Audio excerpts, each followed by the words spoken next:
Let's do it. All gas, no break. Welcome to the show. Just Chris and Mo for now on this one. We'll see if Justin emerges from the darkness to join us, but his whereabouts currently unknown. Currently, probably out pimping some hoes somewhere, and we do not have the time to run on Justin time, so we are starting the podcast here without him.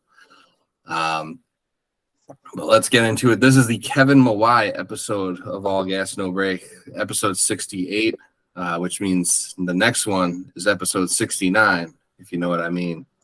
Yeah, I believe that 69 would be for Jason Fabini, and just because I haven't been on my shit with the numbers lately, last episode was our Brian Winters episode. The one before that would have been Alan Faneca.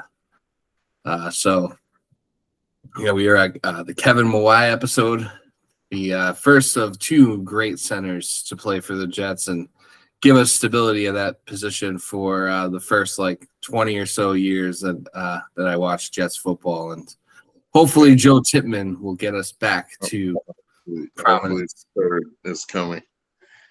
Yeah, so we are here today because we thought that we were going to get some news on Dalvin Cook signing a contract with the Jets today. He did have a visit. He tweeted a green heart emoji earlier today.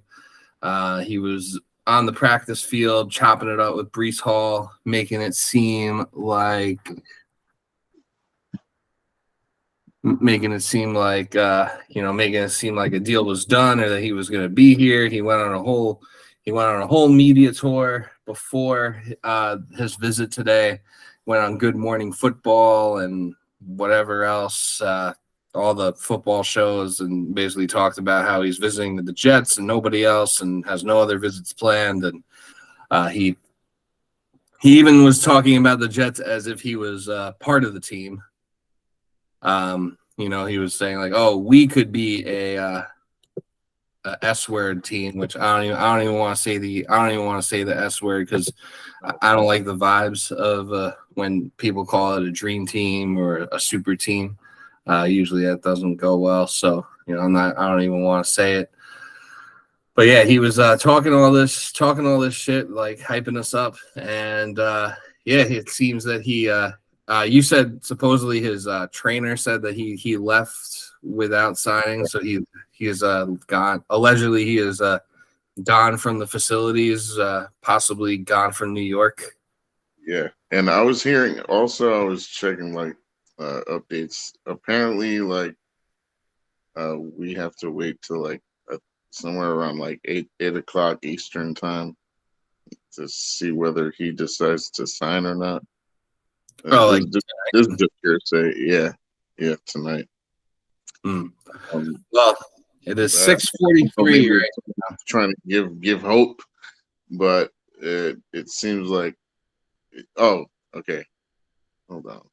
Oh no, that's 3 hours ago. Never mind. So I was under the impression that or at least people were making it seem like that the visit was basically a formality, and that by the end of it he was going to sign. So that's kind of what people were making it seem like it was going to be, that he was going to sign, and that it was going to be and that they're going to get the whole thing on Hard Knocks and all this stuff. But I didn't hear anything about the 8 o'clock because I figured if we got news, it would have been around early afternoon, late morning or early afternoon. That's when I thought noon to 4. Yeah, somewhere in that time frame. I figured by the time all the early baseball games today had wrapped up, I figured Dalvin Cook would be a New York Jet, but Dalvin Cook is still nobody, not on a team. But I don't know. And now it's starting to feel once again so I was starting to let go. For the whole time with Dalvin Cook, I kind of felt all right, it's all smoke. He's just using us to get more money that he wants from the Dolphins, and kind of thought he wanted the Dolphins the whole time. And then like finally around like Thursday or Friday, like last week, maybe even Wednesday, I finally started to like let my guard down, because it kind of seems like Miami doesn't really give a fuck about Dalvin Cook and whether they sign him or not. They seem pretty happy. Right, because it seems to me like he's like at this point, it's like, all right, he's waiting for like someone else to come in and make him an offer. And I feel like no one's coming in. So it's just like people are just assuming, oh, now he's going to go to Miami because he didn't sign with the Jets. But how the hell do you know that? Because they don't have anything set up for him to come for a visit. No, they don't. And neither do the Patriots. And like there was a report at first that he was going to visit the Patriots after the Jets, which apparently didn't happen. And I mean, Cook himself said he didn't have any other visits, and then went out of his way to gas up the Jets. And I mean, I guess that could translate to, hey, like I'm going to go to the Jets unless someone else wants to pay me a boatload of money. But obviously the Patriots don't do that, and I think they're going to end up signing Zeke. Zeke visited the Patriots over the weekend. He got dinner with Mac Jones. They both looked fucking miserable together. Good. Go ahead. Go be miserable together. So about 6 hours ago, Boy Green, he tweeted that Coach Robert Saleh said he has no expectation for when free agent Dalvin Cook is set to make a decision on where he'll play next. So someone tweeted it, Dooley do wrong, or Dougley do wrong. He said, so he left without a contract, and his trainer, Nick Hicks, responds, bingo. And then someone else commented, Frankie G, or Frankie Fins, I guess he's a Dolphins fan, saying, they're saying he's still there. Do we know if he did in fact leave yet? And his trainer responds, that boy gone. I don't know what that means. The trainer said he gone. Yeah. Yeah. So I wonder if the trainer saying that, like, I do wonder, because we were talking about this before we started recording. Like, is the trainer capping about that? Like, is that like a negotiation tactic, like to try and get the Jets to up their offer? Which I don't know. Whatever offer the Jets have on the table, I have a feeling whatever they're offering him, which I'm going to guess is probably a like 1 or 2 year deal. It's probably like a 2-year deal, but like a fake 2-year deal that's really more of a 1-year deal with like a 2-year option. And somewhere in the neighborhood of probably like $8 or $9 million a year would be my guess. I don't know this. Probably what Douglas like saying, all right, this is the number we have you at, and we're not changing it.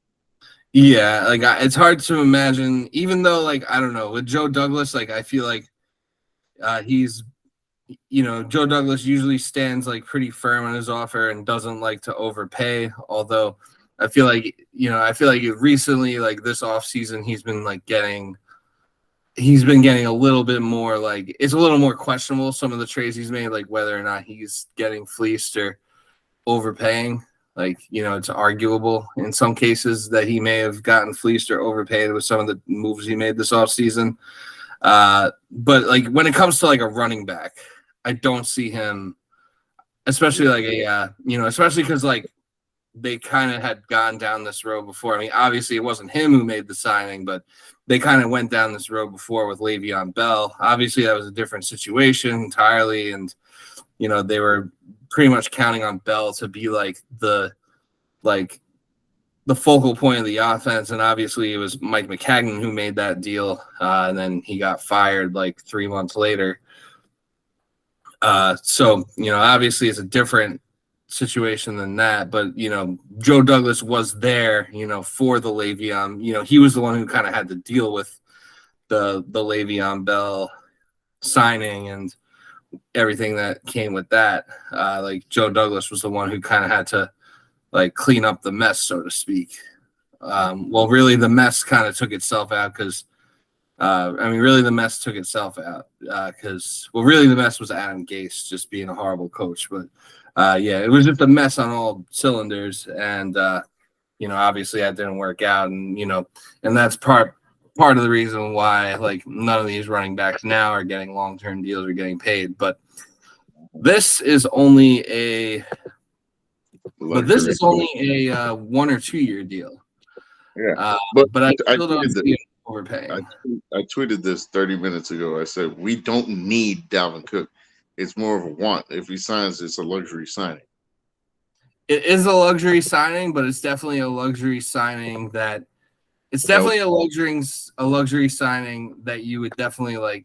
You would definitely like to have it because, right, especially early on, you don't know how Breece Hall is going to bounce back from this injury. We all want him to be Adrian Peterson 2.0 and, be like even more amazing than he was last year coming off the torn ACL. But the truth is we don't know. And I've even heard rumblings that the Jets, like Saleh was saying, like that they may even have to take things slower than they originally thought, or than they had originally wanted to, because like they have to protect him from himself too, because he's young players coming off injuries. They may think like that they're at a point that they may not be at yet, and then that causes the risk for re-injury. So. And I don't think that's a bad idea. I really don't think it's a bad idea to, bring Breece along slowly. And even without Dalvin Cook, I mean, you could still do that. I don't think having Dalvin Cook versus not having him, I don't think it really changes much as far as what your plan is for Breece Hall early on in the season, as far as having him on a pitch count and those types of things. But having Dalvin Cook would be a nice piece. You never have too many playmakers, star players. I mean, Dalvin Cook may be more of a, he may be more of a name now than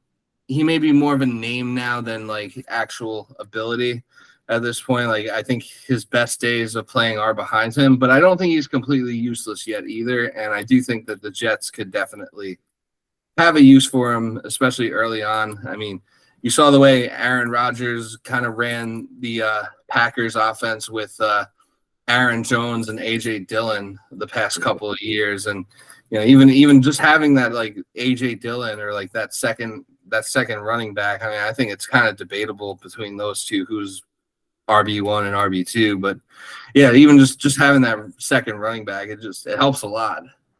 Yeah.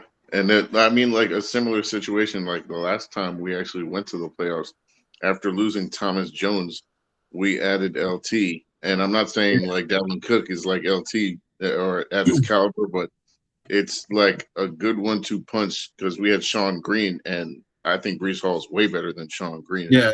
I mean, I would definitely argue that for where the players have been at in their careers, like having second year Breece Hall and whatever year Dalvin Cook is in his career right now versus Sean Green and LT back then, Dalvin Cook and Breece Hall is the better like 1-2 punch at running back between those two. So yeah, like adding someone like that who can give you that much more, who could give you that much more help to the offense, another player to make Aaron Rodgers' life easier and make the Jets offense more dangerous. It really is. It would be a great signing, and it would also be nice for once if a star player actually wanted to sign with the Jets rather than using them to get more money elsewhere, especially from a division rival like the Miami Dolphins. So there's definitely some Tyreek Hill vibes, but like we mentioned before, doesn't seem like the Dolphins are really that interested in him. They seem pretty content with the running backs that they have. Could they use Dalvin Cook? Could it all be smoke? Maybe, but they don't seem that interested. And, it seems like the Jets, I kind of worry about the Jets getting in a bidding war with themselves for Dalvin Cook the way they did with Bell.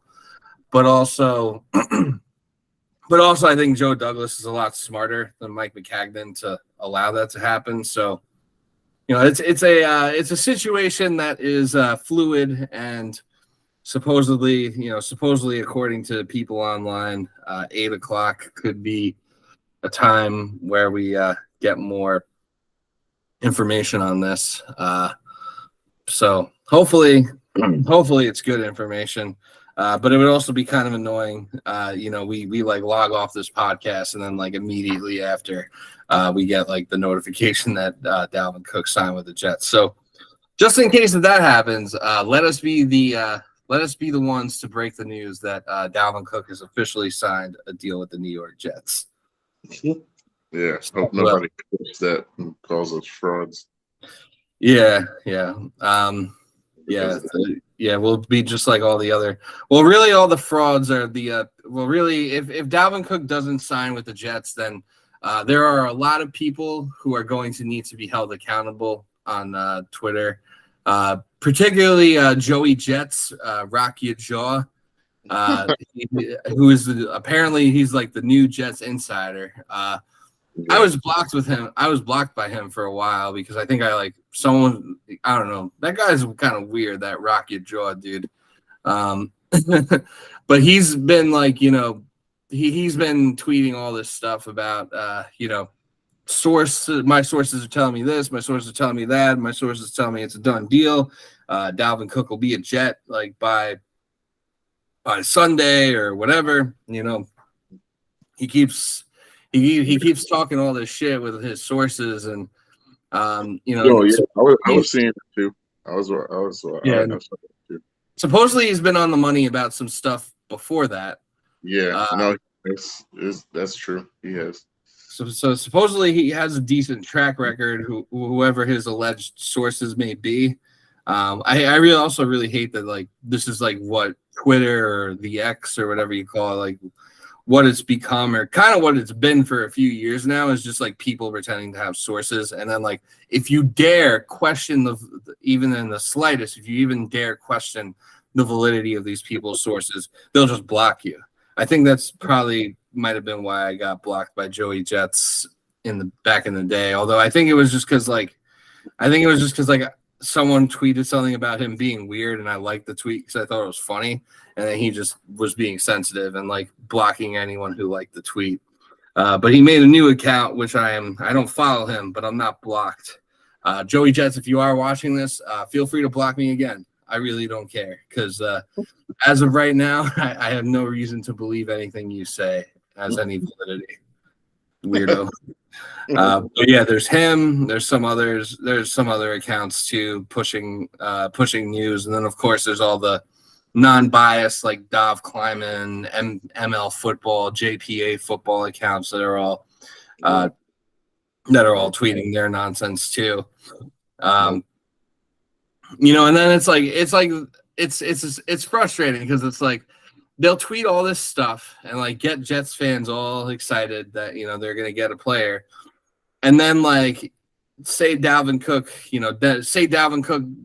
does a 180, goes to Miami or whatever, and he gets it was a negotiation play all along. He just wanted to use us to get more money from Miami because that's where he wants to be, that's where he lives, no state taxes, jet skis, yada yada yada, the whole shebang.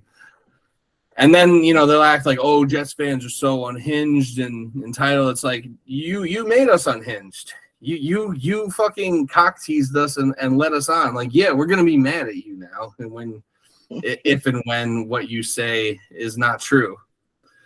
So, yeah, hopefully, we are the ones to officially break the story here that Dalvin Cook is signing. But yeah, right now, I honestly don't even think we're going to hear anything at 8:00 either. I think this drags on a few more days. Yeah, I think especially because a week probably. Also, at his age, does he even really want to like be in training camp? I mean, he's going to need some training camp and some reps, but I'm not saying he doesn't need it. He definitely needs training camp still. But like, I'm sure if I was Dalvin Cook, you've been playing, especially running backs right now. It's like I feel like if you're a free agent, if I was a free agent running back right now, like I'd probably like take my sweet ass time signing a contract too before I have to get into camp. Like maybe it'll happen like after the Hall of Fame game or something. Or maybe within the next couple of days. Yeah, for sure. And did you see that Quan actually signed with the Pittsburgh Steelers? I did see that. I did see that Quan Alexander signed with the Steelers. I would have liked him back. I think Quan is a little overrated by our fan base. Yeah, he is. Because he didn't even start, really. Yeah, he didn't really do much. I mean, and he's hurt all the time. We did get a healthy season out of him, though he played all 17 games last year. But, is it reasonable to expect him to do that again, given his injury history of the past? Probably not. I'll say this. I like our linebacker room better with him than without him. But he didn't really make too many plays that last year. Like he didn't really do much, but he also didn't really fuck up. Yeah, and I mean, like he made like big like hits, but he never really made like big plays. That well, helped I mean, the defense like. To be fair, the defense didn't really make a lot of big plays as far as like turnovers, right, or recovering turnovers. Yeah, recovering fumbles. It seemed like every time they forced a fumble, the other team would find a way to get it back. But yeah, I mean, it would have been nice to have him back, but I'm not gonna lose too much like sleep over it or anything like that. Let's see what his contract was with the Steelers. I know it was a 1 year. I don't know how much money I want to say. Yeah, that's what I'm trying to find out now to see. Like, I'm just curious, like, if it's something that, if it would have been something that it looks like it was a 1 year. Oh no, that was 1 year, $5 last million. year. He signed the 1 year, $1.2 million deal with us. I'm trying to see what his contract is with the Steelers. I don't know if they've disclosed the money. It's probably like or so, I would guess. I know it's here somewhere.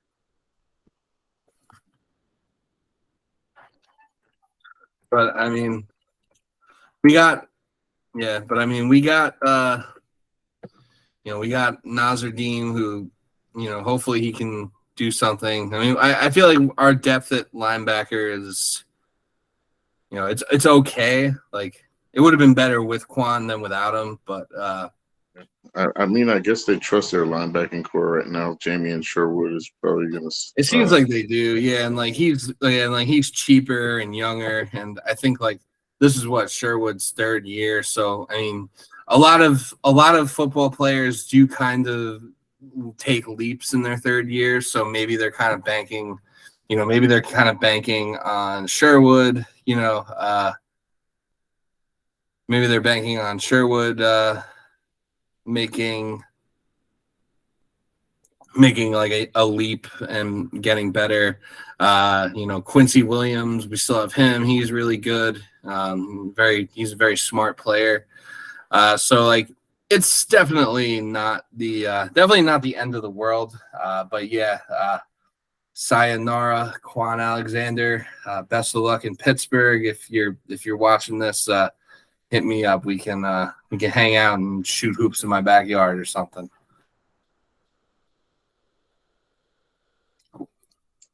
See, Salah talked about it in the press conference. What did he say? Quan Alexander, and he says, "I love Quan, and I think he's a fantastic person. Pittsburgh's got a good player, and why didn't you fucking sign him?" Yeah, well, he'd probably defer that question to Joe Douglas. Yeah, probably. At least the financial part of it. Yeah. Yeah, I mean, all right. It is what it is, though. Even with Dalvin Cook, like I'm not gonna lose sleep over it wherever he goes. Because to me, like I started like watching him over the years. Like this dude gets injured all the time. And I'm not gonna be mad if uh, we do or don't sign him.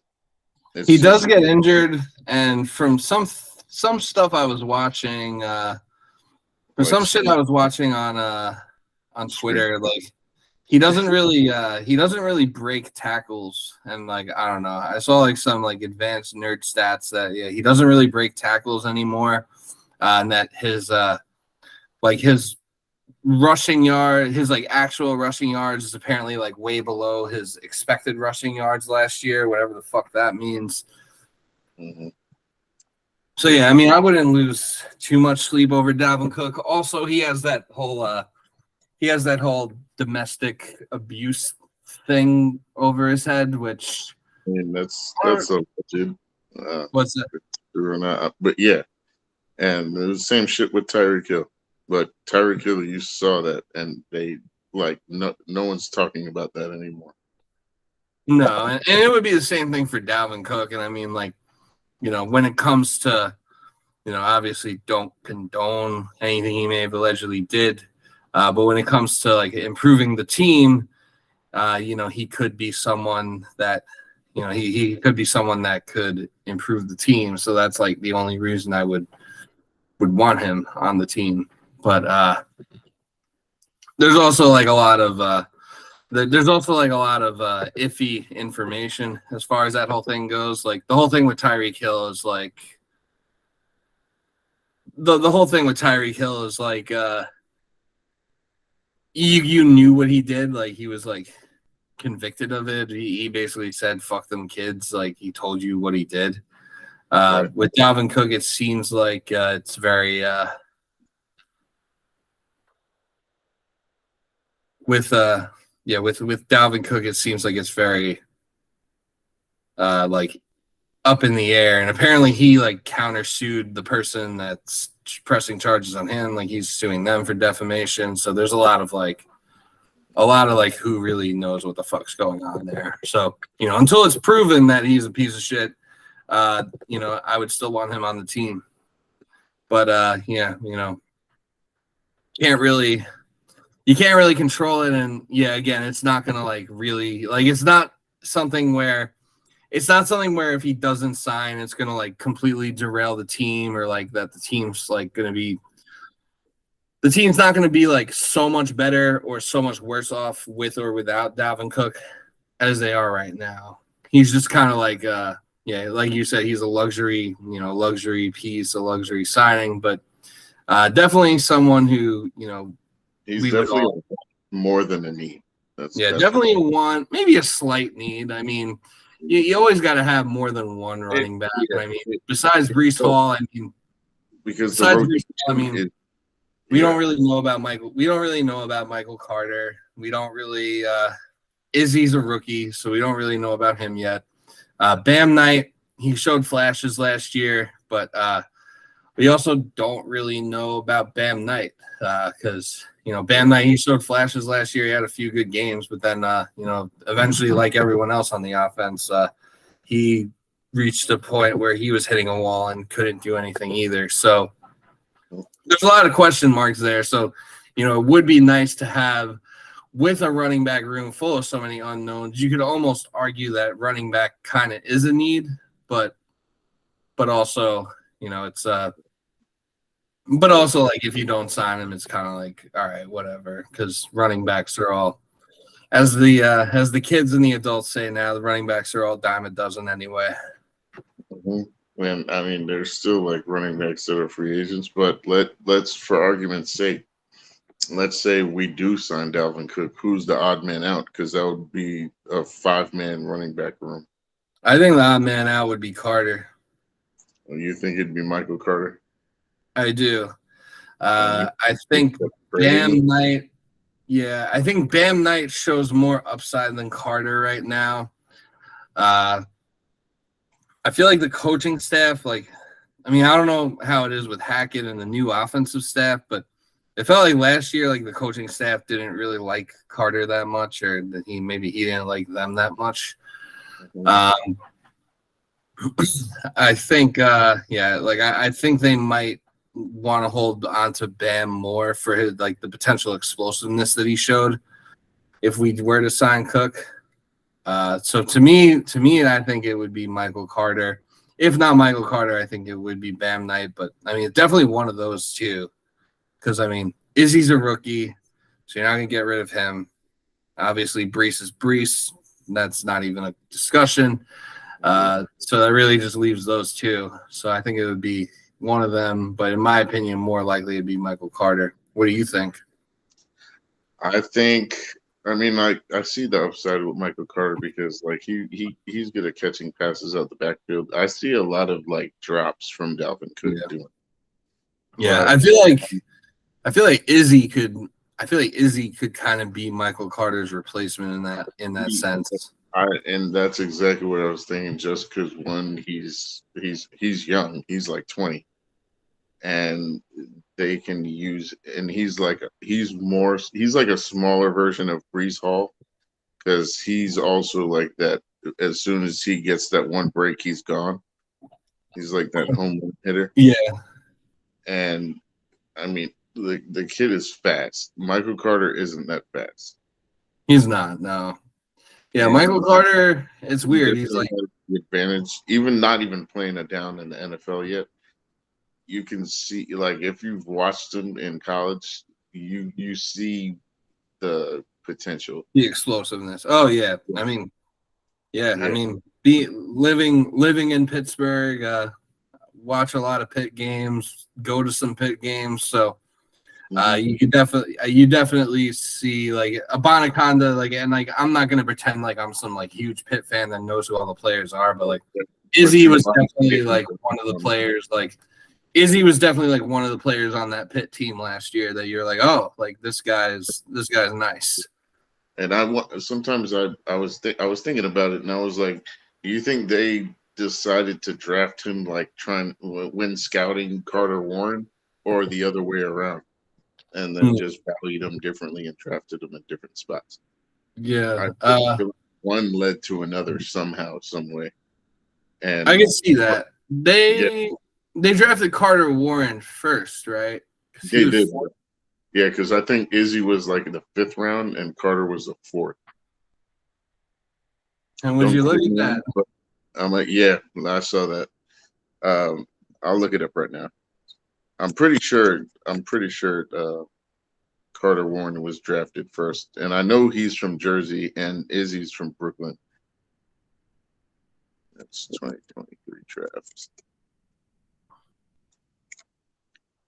And would you look at that? Justin says he'll be on in a couple of minutes. Yeah. Whatever that might mean. Whatever that means. So Jets defense is showing out in camp, and they are running on all cylinders. Jermaine Johnson's making a lot of plays. He's flashing. He's definitely looking like he's taking his next step. And shoot, it might seem like he's taking 2 steps, because he's just, I don't know if it's due to the lack of tackle play, because it seems we don't really have dominant tackles right now starting, because it's Max Mitchell and Billy Turner. Yeah, our tackles kind of our food at the moment. And and it seems like because I saw a play where Jermaine Johnson he didn't even try, and he still broke through and trying to sack Aaron Rodgers. They're not hitting, so he didn't have to touch him, but he would have. Will McDonald's been lighting it up too. Yeah. So it seems to me like this year may be the same situation as last year, except it's going to be upgraded on both sides for what it's worth. and the competition is going to be higher, like the opponents that we're playing. So this is how I see it. It could line up where obviously the quarterback play is definite upgrade, and we only needed average. Now we have like a future Hall of Famer. And even if he's only like 80% of like what he once was, that's still great. That's all you need, and I think that will overcome the offensive line play. Because look, it depends on the chemistry and how they play. Dwayne Brown is supposed to start. They're sitting him out because why does he need to even practice? This dude's been playing for like 17 years, and he was still still good at that age. Max Mitchell looks like he might win the right tackle spot, and he looks like he's taking a step, even with the injury he had last year. So the only question is like at center, because ABT is locked up at right guard. We don't have to worry about right guard and Lincoln Tomlinson.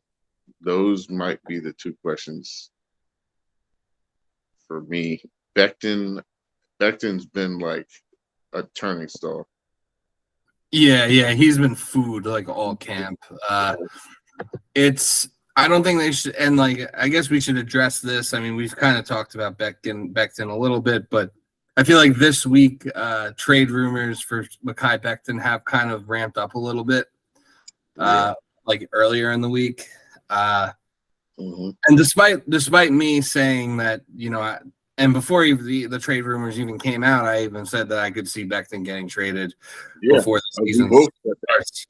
Yeah. And Justin was the only person who was like, "Oh no, he's gonna tear it up in camp." Okay. Well, he's not, and if Justin wants to hop in at any time to defend his picks, because we're bringing them back up again. Then by all means, Justin, wherever you are, you said you'd be on in a couple of minutes. We are waiting for you to come defend your takes. But until then, we're going to continue to blast this take because, and I don't even want them to trade Becton. I would like them to keep. I don't either. I like the depth piece. Yeah, like he's a great depth piece. Our O-line, our unofficial depth chart, our first unofficial depth chart dropped today actually. And when you look at the O-line, it is pretty nasty stuff, and you really, and a lot of unknowns. Like aside from like AVT, it's a lot of unknowns in my opinion. So do they have Connor McGovern starting? I could see him starting for like the first 3 weeks. I actually don't remember, because I've seen a bunch where they have Connor McGovern and Joe Tippmann. I'm assuming he's obviously going to be the starter eventually, but it's just a matter of when. Yeah. Do you follow Defense Wins Championships on Twitter? No. Do you know who I'm talking about? I do not. He's like the resident idiot of Jets Twitter. Follow. He's always hopping into he would always be hopping into the Twitter Spaces and Does he have a bracket in his profile with "Make Money Not Friends"? No, his ad is DWC_1985. He's just like an unhinged 38-year-old man who goes on Twitter Spaces and screams at anyone that disagrees with him about anything. But what's his name? Defense Wins Championships. What's his at? That's his at is DWC1985. Yeah, DWC_1985. But he's beefing with Boy Green now. Over because when the Dalvin Cook stuff was picking up steam. He follows me. Oh, he follows you. Yeah, I don't follow him though. Oh yeah, I mean you don't have to. Yeah, but I'm not. But it's kind of entertaining. Like he's beefing with Boy Green because Boy Green was saying some shit about like Brees Hall tweeting LOL like when they were bringing in Dalvin Cook, and that's weird. I admitted Justin into the thing. Why isn't he here? Is he trying to join? Yeah, I just got like the notification that he was trying to join, and I let him in, and now he's not here. Yeah, there he is. But yeah, like so he's just been like screaming at Boy Green for like the past like 2 days, basically saying that like nothing he says has any validity because like the other teams he roots for are Boston teams, like the Celtics or the Red Sox. God. I think he might have a little bit of a chance. Fuck off. Are y'all talking about Calvin? We were, yeah. But yeah, to answer your question, Mo, the original question, Connor McGovern is the current starting center. Yeah, that's right. Yeah. He's the first string on the depth chart. I saw that. Yeah, but yeah, it could. I don't know if it'll change by week 1, but it'll change by like week 4 or 5. Yeah, Becton is listed as second string behind the what's his name, left tackle, and Brown is on the PUP list. That depth chart is changing. There's no way that the only reason Dwayne Brown's on the PUP list is because why do you think Becton is behind Billy Turner? I don't know, man. I think the coaches and him just don't get along. I think it's a power move. Oh, yeah. So he's tearing it up, is what you're saying, right? He's tearing it up then in camp. He's definitely not getting eaten like food every day. By No, I'm not saying he's tearing it up. But I don't think Billy deserves a spot ahead of him. I like the jerseys. Yeah, you got to get a. I do. You got to get a black sauce jersey now. Yeah, 100%. I'm gonna buy that. I have a list of jerseys I need to get this season. The whole defense. Yeah. Well, it's other sports too. I need soccer jerseys, fucking basketball jerseys. Yeah, you gotta get a Dame Lillard jersey if he ever comes to Miami. Yo, if Dame comes to Miami, I'm definitely getting one. Yeah. So I don't know. Are you caught up on the whole Dalvin Cook like timeline? I am somewhat. I heard he met with us. What was it? Today or yesterday? Today, right? Yeah. He met with us today. They left no contract. Yeah. Okay. Yeah. So you're pretty much caught up for the most part. Do you think at this point? Do you think he'll sign with us, or do you think we're getting played? He looked like he was enjoying watching practice. I think it's partial playing the game. It's business, whatnot, and he's gonna see what the Dolphins gonna offer him. Okay, but I think we haven't been in contact with him, saying like they come for a visit at all. Yeah, they already made an offer to him like months ago. They did way before. But you don't think that they might make another offer now that he came to visit MetLife? I mean, Florida Park, whatever, fucking. Yeah, fucking. I don't know. I think he's gonna play the game, see if he can get another offer, but it's most likely he's gonna sign with us. Yeah, maybe. Yeah, I don't know, because I mean, maybe Miami swoops in again, but like they definitely don't. They don't seem like they care at all. Like. It doesn't seem like they care that he's visiting us. Like they're not. They haven't like contacted him or made any other offers. So I don't know. It almost seems like it's the Jets. It almost seems like it's the Jets versus the Jets for Dalvin Cook right now. But also the fact that he left without a deal kind of leaves it up in the air. What I was telling Hecker is like. Dalvin Cook to us is more of a luxury than a need. And but also remember that today's luxury could be tomorrow's necessity. You're right. That's true. And that's just because of the Brees Hall situation. So it's like, all right, you have the two, and I was comparing it to 2010 when we had LaDainian Tomlinson and Sean Green. But I think like that kind of balances it out because Sean Green was like okay and LT was like on his last legs. But his Hall is amazing and Dalvin Cook has gas in the tank. He does. I think Dalvin could probably put up another 1,000-yard season with a team. It won't be with us because they're going to be switching back and forth. Yeah, you wouldn't get that here. If it's going to be passing and rushing yards. Yeah, then it's possible. But I think Dalvin Cook passes.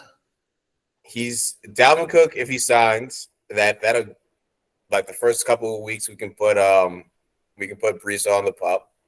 Let him really recover and make sure that he's as soon as he comes back on the field, he's really ready to go. And then he takes over the workload. He does work. Then we have Dalvin as a backup. That's fucking ridiculous. That's fucking stupid. Like, who's stopping that?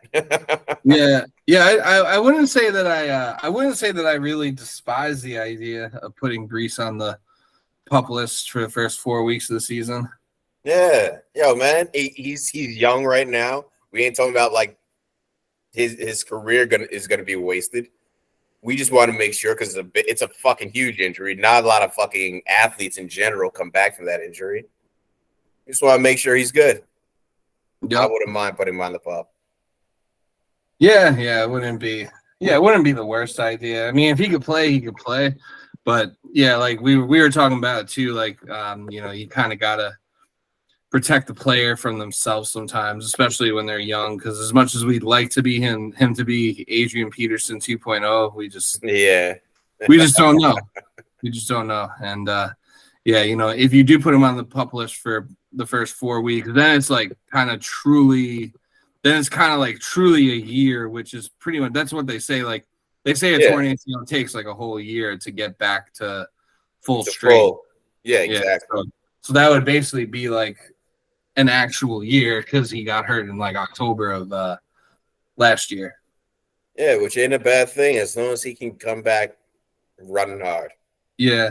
And as long as they're able to, weather the storm without him the first 4 weeks, which they should be able to, win a couple of those games or at least 2 or 3 games without him.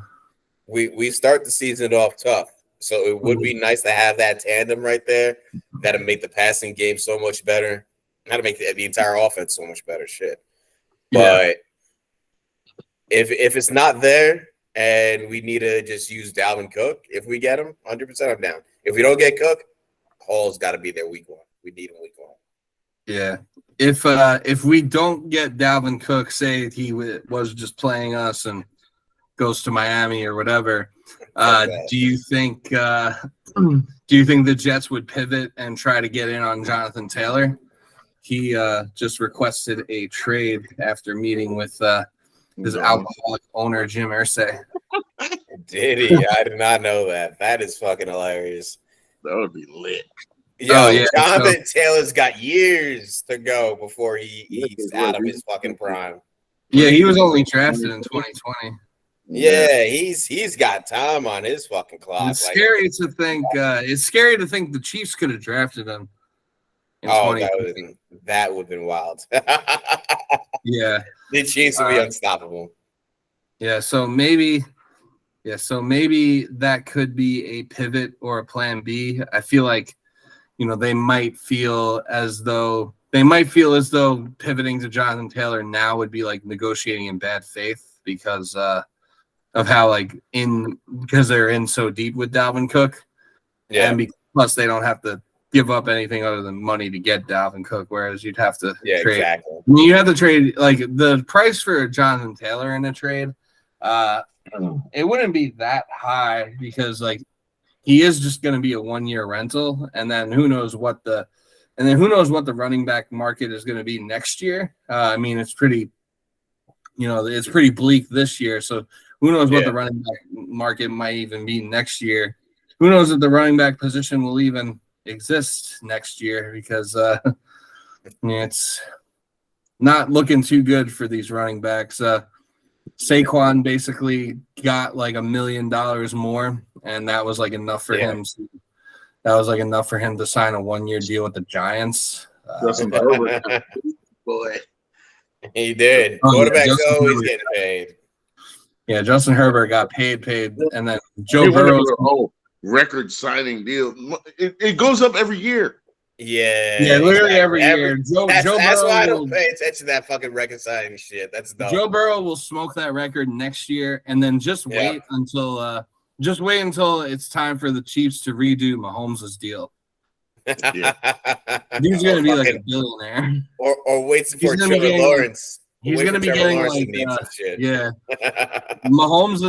whenever they redo Mahomes' deal, it's gonna be like that Kylian Mbappe. Yo, I was talking to one of my friends at work, right? And I was like, shoot, imagine like Saudi Arabia decides to invest in a whole football league. and then, like, think about it, like NFL would be done. Instantly. Yeah. All the players would be like, wait, you're paying us what? Each position? Okay, let's go. Yeah. They'd be dumb not to go. That would be insane. Yeah. And then they're going to be like, wait, how hot is it over there? Yeah, like I think LeBron put out a tweet said, wait for the Saudi Arabians to contact his agent. Then he's like, I'm out.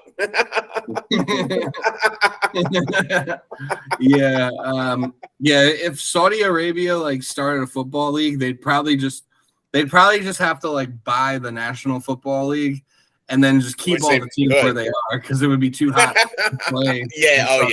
You can't play football there. I mean, even playing soccer. It's wild that they play soccer over there. Even playing soccer there is like pretty questionable. Yeah, I remember playing like fucking 90-degree weather soccer. That shit's fucking painful. It's hotter over there. Yeah. And I was in shape. Goddamn. Yeah, that's just nuts. So, the type of money that they could throw around if they if I was Mbappe, I would have taken that deal in a heartbeat. Oh, I would have taken it too. I'm out for a year. I don't give a shit what anybody says. Three quarters of $1 billion to play soccer for 1 year. I would just go like let it be like the most miserable. Shit on everybody. It would be miserable for me because I'd be traveling and whatnot. I'd be having fun. Practice? I'd be like AI. Practice? No, I'm here for the games. Yeah, I mean. Yeah. I think you gotta. I mean, they might fine you when you don't show up to practice. That's fine. I got money for the fines. All right. So I'll have like $700 billion instead of like $700 billion. I'm fine. I'd pay all the fines. Shit. Unless the fine is like a beheading, then they went a little too far. That might actually be how they handle things there. You don't really hear too much about contract disputes or holdouts in Saudi Arabia. That's probably why. It's my column on why the NFL should bring beheadings to the league. It's like you pay the fine or death. Oh shit! I'm paying. I'm good. Yeah, I'm at least gonna try and live to enjoy my $750 million. Oh yeah, shit. After that, he can go to any team he wants. Not even worrying about money. He's gonna get paid by them, but you have your team choice. Play wherever the fuck you want. Do whatever the fuck you want. Yeah, do whatever the fuck you want. You don't even have to. You don't have to do anything at that point. Like you could literally just chill. I'm also sure the tax system over there is corrupt or definitely lenient towards those with money. So, shit, he's taking a lot of that shit back home. Oh, yeah. He can take it back home and be where he wants to be and do what he wants to do. I absolutely would have taken that.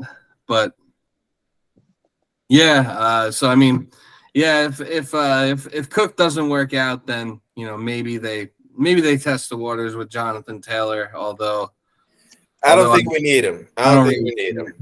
Yeah, I don't think. Yeah, like we really don't need either of them. But it would be nice to add like another. It would be nice to add like another running back or another piece to the offense to Cook really. Cook would be great as a veteran running back for our young running backs, and great for the system. Jonathan Taylor would work, but not necessary. Yeah. So Justin, if we do bring in, so Mo asked me this question earlier. So if we do bring in Dalvin Cook or Jonathan Taylor, we would have like a 5-man running back room at that point. So who do you think they would do? Who do you think they'd get rid of?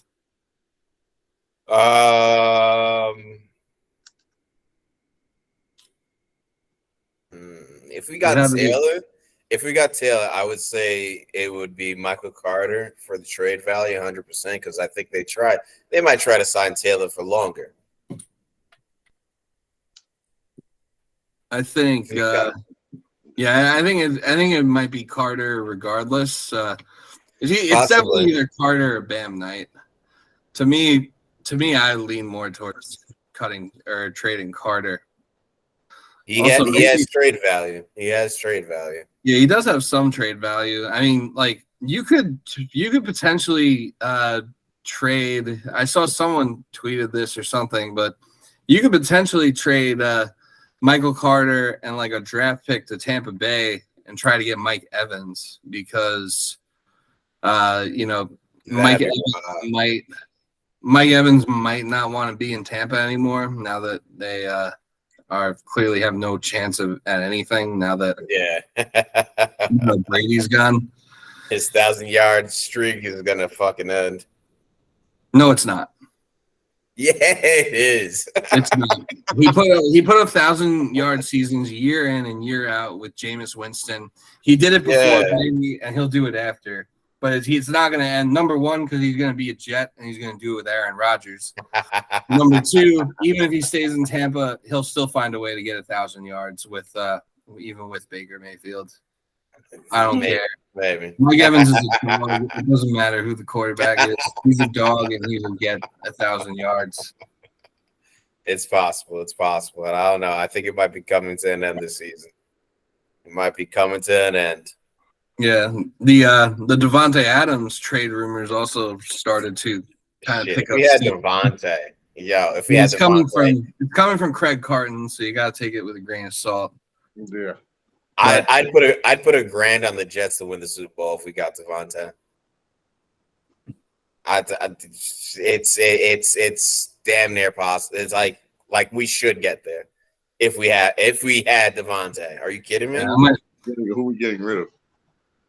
If we get, I don't know. I'm 8 wide receivers on the team. You can never have too many wide receivers. But I mean, offense and defense would be stacked. I mean, at that point, you probably, at that point, maybe you send Corey Davis to Las Vegas. Well, Corey is definitely part of the trade, as well as draft picks. I don't know. Yeah, I mean, I still would put it at like the first time Devontae Adams rumblings came up, I put it at like a less than 1% chance that it happens. Right now, I'd put it at like a maybe 10% chance, but still probably less than 10% chance that it happens. For Devontae, Michael Carter, Corey Davis, 2 future firsts. Yeah, honestly, I would do it. Although, I mean, we're kind of that's a Super Bowl team right there. We signed Dalvin Cook. Shit, we're kind of too handcuffed to make that trade, though. It would have to be like 2025 and 2026 first round picks. Yeah.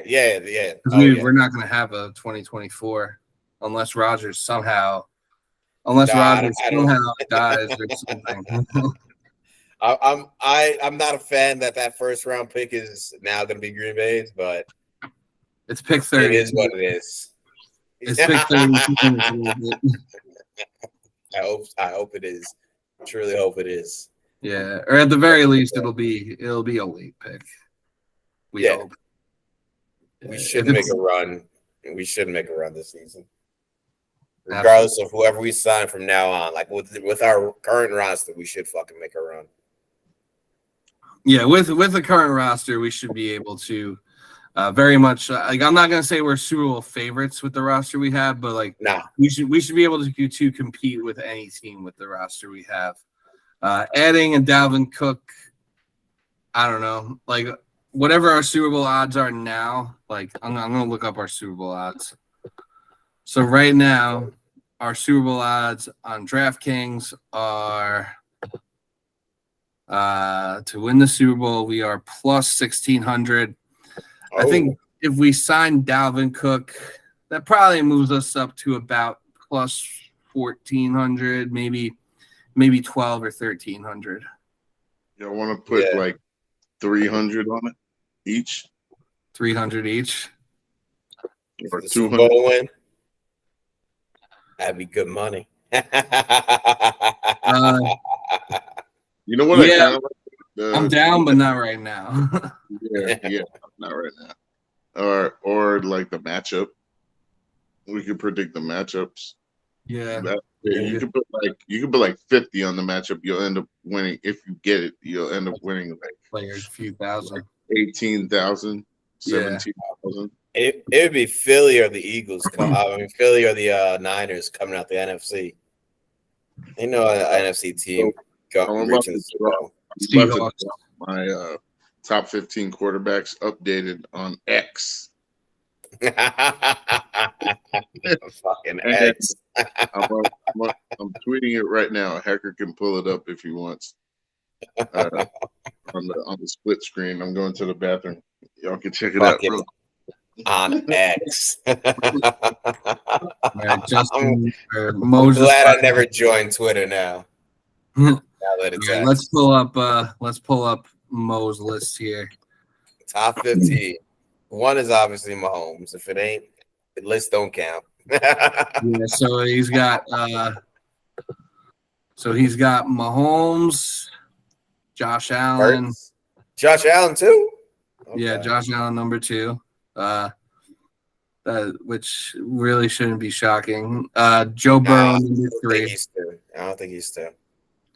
Who do you think's 2? I would give it to Burrow or Hurts over him just because we saw what Allen can't do when his run game is stopped. When he can't run the ball, because he doesn't have a run game. If he had a run game, it'd be different. But if there's no run game there, which is himself, he's not that elite. Josh Allen. Oh yeah. Yeah, I haven't let 2. It was hard between him and Joe Burrow. I was thinking about. I'd give it to Burrow or Hurts. The reason I put Joe Burrow at 3 is because Joe Burrow gets hurt more than Josh Allen does. He does. Yeah, that O-line has been ass. He's certainly hurt right now. Yeah, he is. This is wild. Wild. You get job. This isn't just like history; it's also prediction. Okay. So these are your predictions. Allen should have a better year this season, but I don't know if it's going to happen. I'm saying he should. I don't know if it's going to happen. Yeah. Well, here's the visual of the list if you would like to see it. Coming in number 4, Aaron Rodgers. Right. Then Air Herbert, Jalen Hurts, Lamar, Trevor Lawrence. Okay. Then we got Kirk Cousins, Deshaun Watson. What this list really tells me is that there really just aren't that many. There really aren't that many like good quarterbacks in the NFL. Like the top 8 are pretty elite. I was debating Daniel Jones, Russell Wilson, and Dak Prescott at 15, and I figured put Dak in just because he's had more. I predict he's gonna have more. These are what predictions as well. Yeah, production just because they added Brandon Cooks, and I think Brandon Cooks is only like what? He's like 28. Is he only 28? Like over 30. Yeah, I thought it was at least 30. No, he's 28. What? Mm-hmm. Yo, Jared Goff is I could see him doing better. Justin Fields, I think, will take Goff a step. definitely should. Fields should take a leap. Fields should take a leap. I'm going to go on a limb and say he won't. I'm not buying the Justin Fields hype. Yeah? I think he'll improve, but in the passing game. Do you think he'll like take a leap the way? Do you think he'll take a similar leap that Jalen Hurts did from year 2 to year 3? No. That's the leap that he needs. That's the leap that he needs. Well, he's not going to be that drastic. Philly was a great team. The Bears aren't there yet. Yeah, because Philly's a Super Bowl caliber team. Yeah, exactly. Like, he's working with. He didn't have a number 1 wide receiver. No, he just got DJ Moore, and DJ Moore. I'm expecting a leap like hitting Russell Wilson, prime Russell Wilson kind of leap. He's gonna get close to that level, not right up there, but he's gonna get close to that level because it's still gonna be working on his legs. It's gonna be mostly his legs doing all the offensive work, whether he's passing it or he's scrambling. Right. So Gino, I have because Gino can run, and now he got Jackson and Jigba, and I think that's gonna make a difference with his passing game. And he was like, I don't know what Pete Carroll did with him, but I have no fucking idea. A lot of I've heard people saying that it was just a fluke season. I don't think it's a fluke season. I think he finally has his fucking mind right in that system. Who? And it's working for him, Geno Smith. Oh yeah, I don't think it's fake either. I think that he found the right fit. I think he'll be even better this year because now he has Jackson Smith and Jigba too. Yeah, that's exactly what Mo was saying. And they have they have those sick fucking throwbacks. This has been the best. This has been like the best off season for throwback uniforms between the and if the Jets and Eagles play each other in the Super Bowl, both teams should wear their throwbacks. Jets should wear their whites, and the Eagles should wear their Kelly greens and have a Kelly Green Bowl. In fact, I'm going to go on record right now and say that that's going to be the Super Bowl. It's going to be the Kelly Green Bowl. That'd be a dope Super Bowl. That would be a dope Super Bowl. I'd have to do that because my girl's an Eagles fan. Oh yeah. My boy Chris is a Big East fan. Shoot, I'd have to. Yeah. Woo, that'd be. Yeah, I might put. You can bet on the Eagles. You can bet on the Jets. For this quarterback list, I might put Jared Goff above Matt Stafford and Justin Fields. I might put Jared Goff right behind Geno. Yeah, I'd do that as well as I might decline, but I'm changing this every week, so I'm going week by week until make it a thread or whatever. Yeah, I'm gonna make it a thread updated. I put Herbert not like because you're taking predictions in. I would put Herbert behind Jalen and Lamar, maybe even Trevor. Because he's got Calvin Ridley now. Yeah. I actually dropped Lamar. I had Lamar at 5, and I dropped them to 7 because I don't think Odell and whoever else that rookie. And it's not Jalen Hyatt. Jackson? Fucking what's that dude's name? They just drafted the dude. Yeah. Because they're all inside receivers. Lamar needs outside receivers. No, he needs receivers. They only have outside receivers. That's what I meant. And that's why Mark Andrews is always getting the passes. Oh shit. If he could use Mark Andrews like fucking Kelsey's used, that team already would be fucking dominant. That's why Mark Andrews is good. I feel like they kind of do use Mark Andrews kind of similarly to Kelsey, not to the same extent. But I mean, they do use him as like their number 1 pass catcher, and like, he's had to be 100%. I agree with you there. But they just, you can't. I mean, yeah, basically Lamar and Andrews is basically like diet Mahomes and Kelsey. Mm-hmm. But similar. I'd say they use them similarly. Should we address Sean Payton talking a bunch of shit about him for no fucking reason at all? Aaron Rodgers words. Yeah, so you know what? Could you play the clips if you share the screen? Yeah, I should be able to do that. Let's see where would be easier, just so we could go off of that. Yeah, let me pull that clip up now. He's a fool. Let me pull that clip up now if it's on YouTube. Just because that week 5, you know what Aaron Rodgers is doing. He about to drop 100 burger on his ass.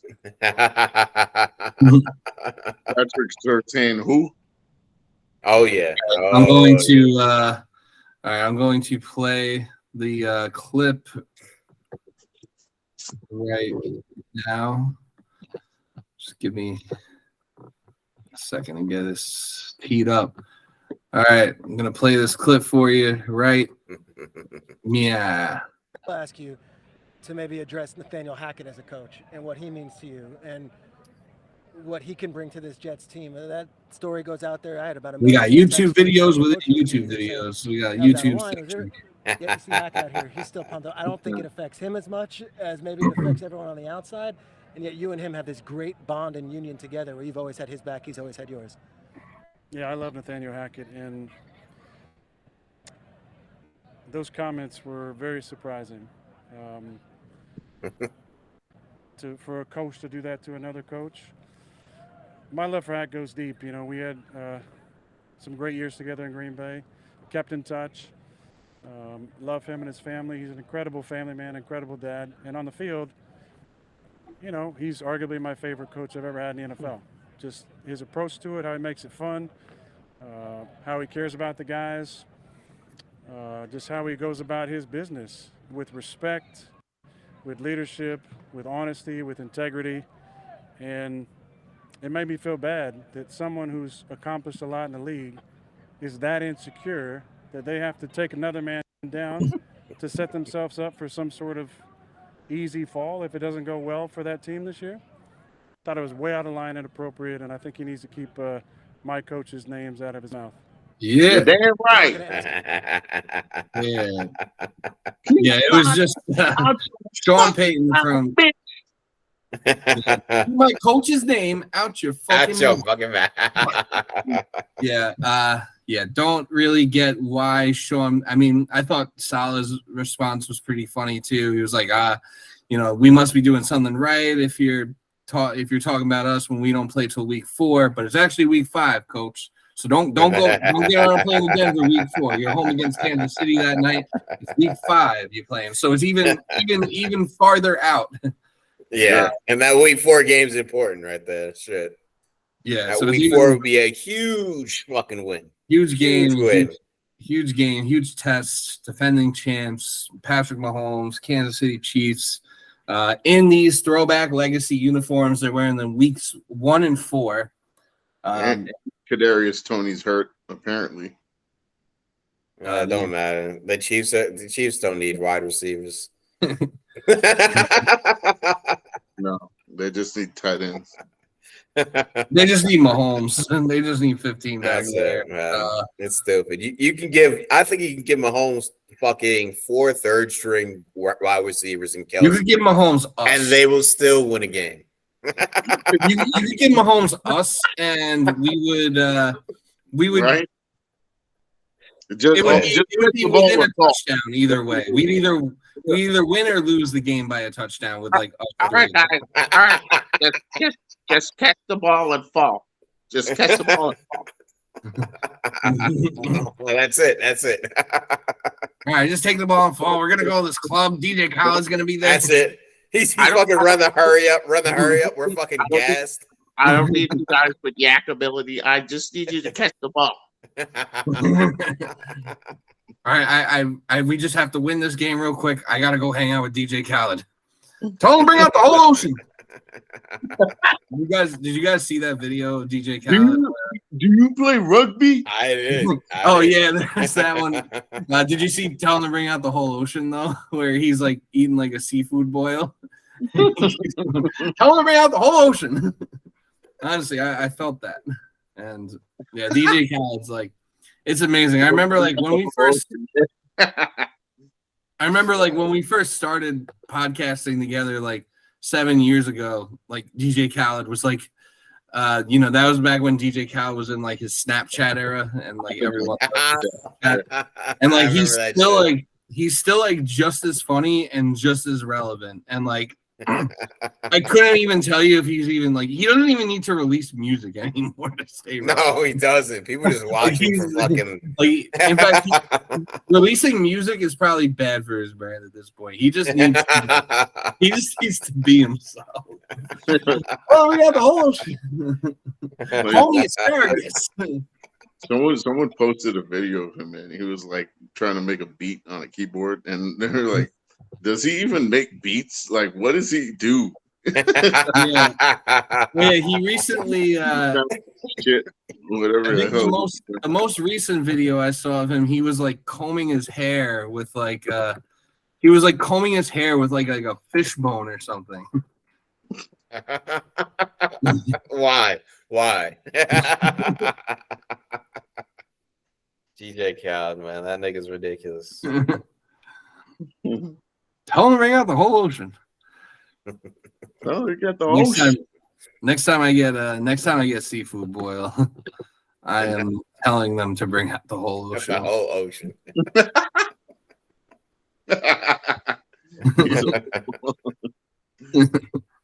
Oh man. Look at Dalvin Cook. Yeah, I mean, as far as the whole Sean Payton thing goes, it's like, hey, Becton wants a block for him. Yeah, on the second team. Yeah, I mean, as far as that whole Sean Payton thing goes, I don't really know why he needed to say that. Like, we don't play until October. Like, we have nothing to do with you really at all. We're not like a division rival of yours, and and also like, aren't you the guy? Aren't you the guy who? I mean, he wasn't the guy behind Bounty Gate, but like Bounty Gate happened under his watch. So yeah. Yeah. I don't know. Also, like, he's ignoring the fact, like, with his comments and like with what Sean Payton originally said, like, he's ignoring the fact that the Jets didn't want to do Hard Knocks. He's acting like the Jets, like, he's acting like Robert Saleh and the Jets, like, are like asking for all this media attention or wanted all the attention. Like, it's kind of more just like, all right, like, they're in New York. They landed Aaron Rodgers, who, on top of being like one of the best quarterbacks to ever walk the earth, he is also like, he is also a celebrity in many regards. Like, people outside of football know who he is. Like, people who don't watch football know who Aaron Rodgers is. And and like Hard Knocks he's ignoring the fact that Hard Knocks was forced on them. Like, they did not want to be on it. And Greg Williams on the Bounty Gate too. Yeah. I think so. Is Greg Williams still? I think. Yeah, Greg Williams was the one who was like really behind it. He was the one. He had that speech that leaked where it was like that playoff game between the Saints and the 49ers, and he kept saying, "Yeah, kill the head and the body will die." And he was like, "Yeah, we'll see." He's like, "Yeah, we'll see how much of a prima donna Crabtree is like when you hit him over the middle or something like that." He's like, "Yeah, we'll see if Crabtree wants to play football or if he wants to be a fake ass prima donna when we cuss him over." Good fucking memory. Holy shit. Yeah. Yo, I thought the wildest thing is that he tried to make an excuse, Sean Payton, like I had my Fox hat on instead of my coach hat on. Like, no, you saw that picture. You saw that picture of Robert Saleh golfing, and you saw his biceps, and you got scared. That's all. We should let coaches duke it out. Yeah.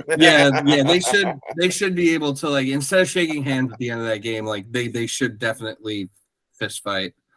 Duke it out. Those are counts towards the playoffs. Yeah. It'll be a tiebreak. Playoff seeding.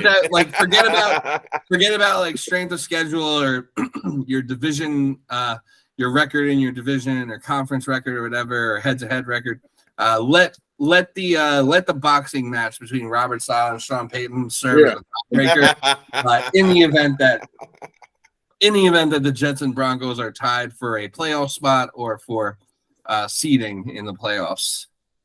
Yeah, and make sure you tell him that his movie on Netflix sucked too. Home team. Oh wait, Sean Payton has had a movie. Didn't Kevin James play him? Yeah, he did. That movie fucking sucked. Oh my god! It was like there was a scene on there where like all the kids were just vomiting on the field like profusely. It was the weirdest thing. It was disgusting. I'm like, that's supposed to be good. That's why would you show that? Yeah, I run these kids through the ground. I don't think that's I don't think that's the flex that you think it is.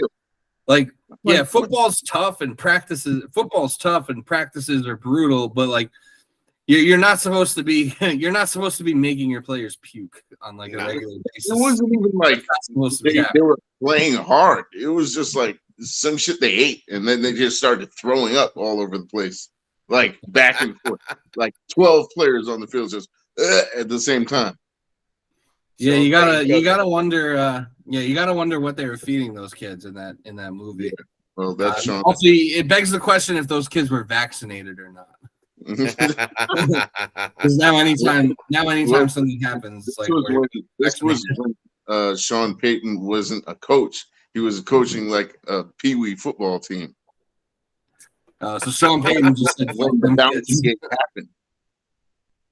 So that should actually happen. What if Sean Payton was running his own? Sean Payton was running his own bounty gate with like a peewee league team? Like he was paying 5-year-olds, like yo, if you break little Timmy's legs, I'll give you $5. That's like lunch. You can eat good at lunch tomorrow. You would get. And it's Friday, so you'll get like 2 slices of pizza. PB kids would be down for that. They do it instantly. Are you kidding me? Pizza Fridays? Fuck yeah. All I have to do is break somebody's legs. Break them legs. Yeah. Should we talk at all about the Hall of Fame game coming up this Thursday? Hall of Fame. The Jets play a football game this week against the Cleveland Browns. The Hall of Fame game. It is real sicko shit. The Hall of Fame game. It's like beneath. Like it's even worse than a regular preseason game. As far as the quality of play. For some reason, tickets to the game are like $100. I guess just because it's the Hall of Fame game, and for whatever reason, that's a commodity that people want to go to.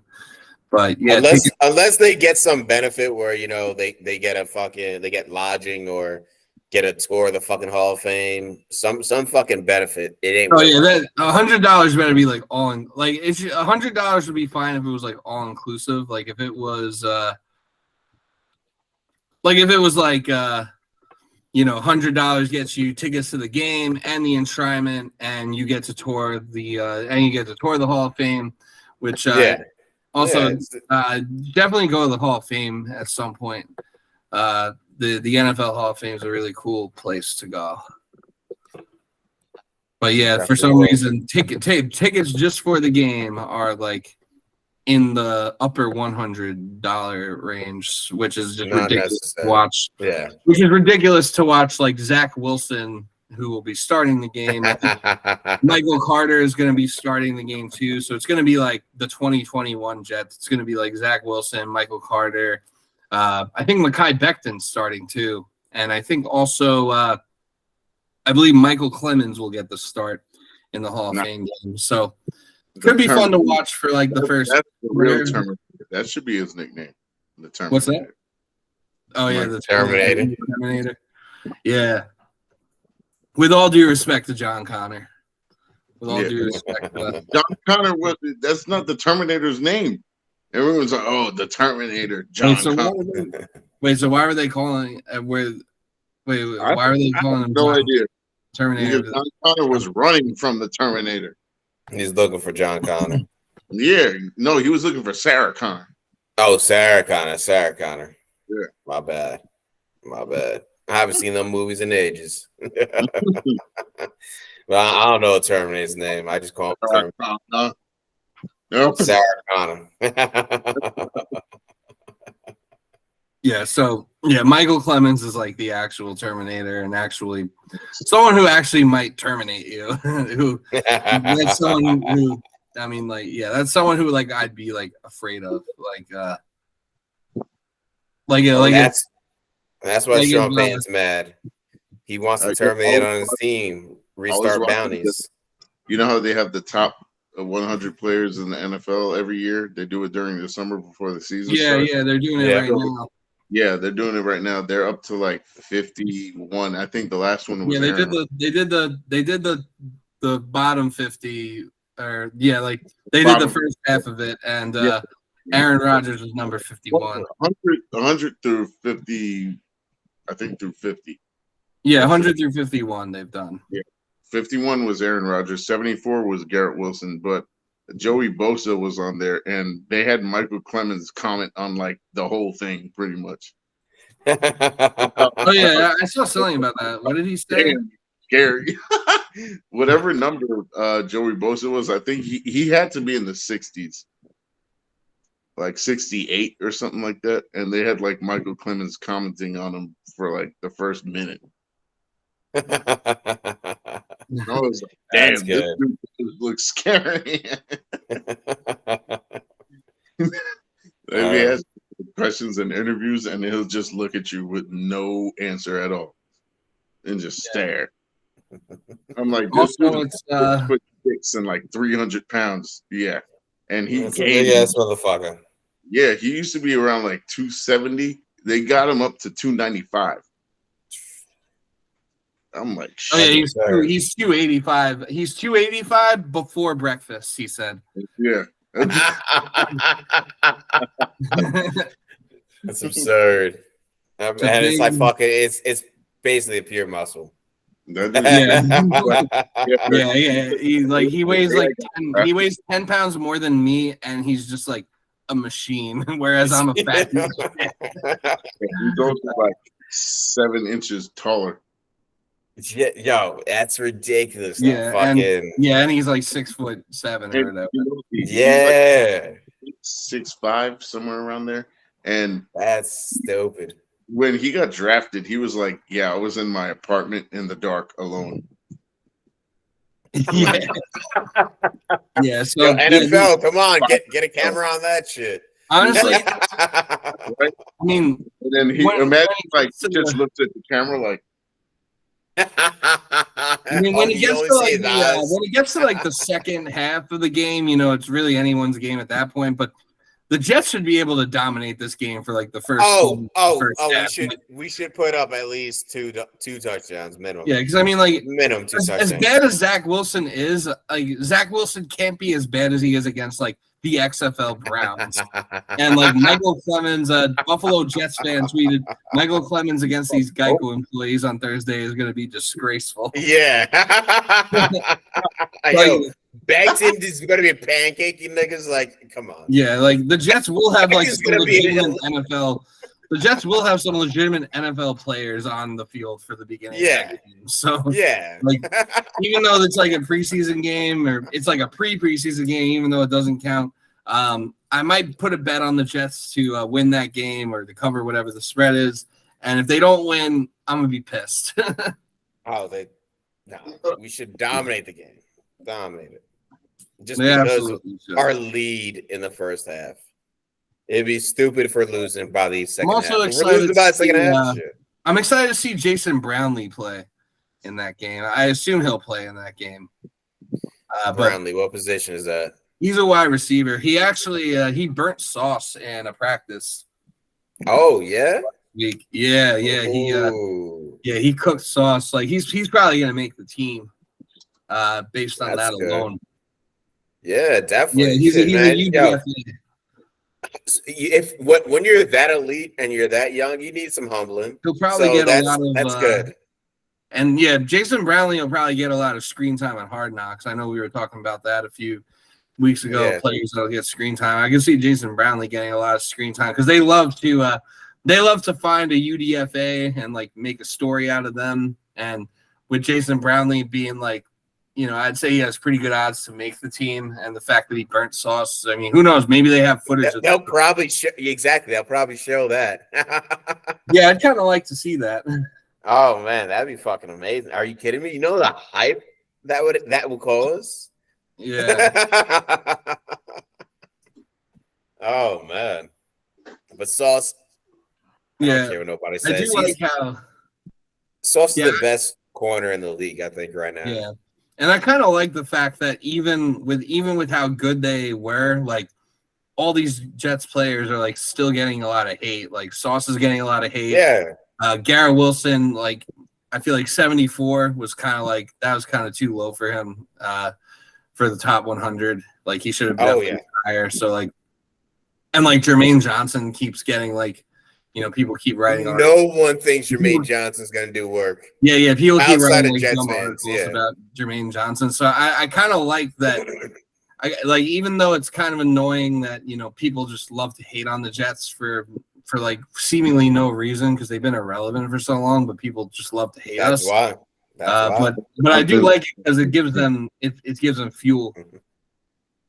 Oh yeah, we need the fuel. We need angry Aaron, and the rest of the team is gonna fucking eat it. They're gonna eat that. It is after 8:00 now on the East Coast, and Dalvin Cook's still not a Jet. So, like I said, I think he was using it. I think he was using all this publicity as, other teams, are you going to offer me more, or am I going to just sign with the Jets? And that's it. Well, if they're not offering what he wants, I think he signs with us. Yeah. Well, I think I think at this point the whole dog and pony show is over, and I think it's just I think it's time for him to pick a football team here pretty soon, and he should pick us because let's be real. We can pay him. Let's be real. No other teams are swooping in, and no other team is going to give him a chance to win a championship the way that we will. I don't even want to hear shit about the Dolphins in this. I don't care what anyone says. I don't think the Dolphins are anywhere near as good as we are. No, they're not. They're not. People fucking hype them up. Their defense is going to get better. Supposedly, everyone says. Well, Ramsey's out until December. Yeah, it could be the season. He's out. He's out until then he's gonna have to rehab. I heard it could be the season. Football shit. Honestly, he's cooked. Like even when Ramsey does come back, like later in the year, I don't even think he's gonna be good. Yeah, I kind of agree. Like, I also kind of think that he was past his prime anyway. Yeah, before the surgery, I was saying that he wasn't past his prime yet. I thought yes, he was. I thought the past season, somewhat last the one prior, was just like not Ramsey at his fullest, but he could have still been there. Jamar Chase burnt him on the last play of that Super Bowl. If not for Aaron Donald, like saving the day, Joe Burrow has an easy touchdown to Jamar Chase, and the Bengals win the Super Bowl in 2021. He did. I do remember that. And that's also fatigue. So I do think he is past his prime now, though. 100% he is. I had hopes for him prior surgery, but he's definitely done. He's not done. He's still gonna be better than a lot of cornerbacks. Still. Corner. I mean, he's still good. He'll still be good. He'll still be good. He's not gonna be elite. Our wide receivers will be able to get catches off of him, 100%. He ain't no Sauce. He ain't no DJ Reed. No. Usually, yeah. At this point, give me DJ Reed over. Yes. Yeah. Yes. 100%. He's gonna, but I still think he can do some work. I don't think he's fucking assed out. I still think he can do some work. It's just he ain't the same, unfortunately for him. Good for us. He ain't on our team. We're facing twice a year. That's good. But Tua's a big fucking issue. Jalen did? Yeah. Oh, yeah. But I think our biggest issue is holding down Tua. We got to make sure. Because, look, that is not the biggest issue. Yeah, I think that's the biggest issue for the biggest issue is holding down Mike White. For the Dolphins, yeah. Well, for any team facing the Dolphins too, because if Tua can have a healthy season, I think he'd be a good quarterback. If he can have a healthy season, and a healthy season does not equate. Yeah, I think he's going to retire after this season. Nigga probably should. You probably should have already tied. He didn't remember playing a game. Yeah. That's insane. That's just wild. Yeah, you got to hang it up. You're gonna get hit like that again. Good luck. This motherfucker was looking like this. Come on. Oh man, yeah, no, that shit's wild. But hey, he's sticking it in there. In Alabama as well. Yeah. Oh yeah. No, he's been injury prone. Nothing new. Nothing new. Everyone knew it was going to be an issue. We just didn't know to what extent. Thought it was going to be his legs and shit. Now it's his head. It's much worse. Much worse. But We'll see. We'll see. He could maybe he puts up like 2-3 good years. That's still destructive with the offense that he has. It still could do work. I ain't saying they're making a long run in the playoffs. I think people will be able to stop them in the playoffs, definitely. But maybe they get there. Maybe it's us 1, the Bills 2. They get a wild card spot. Yeah, maybe the Dolphins could get in as like a 7 seed and get immediately trounced. It's possible. It's possible. Because I don't really believe in the Bills, man. I really don't. I think the Bills would take 3rd. Patriots I don't know. 4th. There's a lot of I have a lot of mixed feelings as far as the Bills' outlook for this season, because you see a lot of people saying that, you know, that their window is closing, and that Josh Allen really ain't him in certain situations, and that he doesn't do a good job protecting the ball, and that the Bills could be on the decline. And obviously, I mean, there was some shit about Stephon Diggs and him being unhappy. But I don't know. I still get this feeling that they're still going to be like a really good team, and that they're going to be really tough to deal with. And they're only tough to deal with. If you can't, I think we could win the division, but no, definitely. I think we definitely could. But if you can't shut down the Bills' passing game, then they're forced to deal with. Their run game isn't anything that you have to worry about. Yeah, we matched up very well against the Bills, actually. So, like, give me all the smoke with the Bills, and give me the Jets winning division, and beat the Bills in the playoffs. Yeah, we did beat the Bills with Zach Wilson, without Brees. It's ridiculous because teams figured out how to beat the Bills last season. That's why that's why Josh Allen ain't doing as well as he should be doing. And only like exactly why. And only like 3 or 4 teams could actually, like, teams are figuring it out, but like only 3 or 4 teams could actually stop. Yeah, because look, they do have a great passing game because of Josh Allen. They do. I can tell you exactly why the Bills are looking like they're going to start falling off. Brian Dable. Oh yeah, Brian Dable. Dable. I think Dable left because he knew he was that limited. He knew that.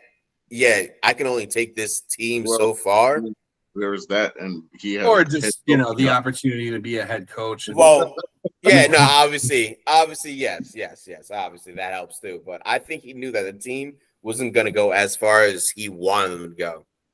Because offensively, it's just like he knew that he already had taken them as far as they can go. Because like everyone called that Bills Chiefs game like the real Super Bowl, and once he saw, okay, Josh Allen, I think he's reached his peak.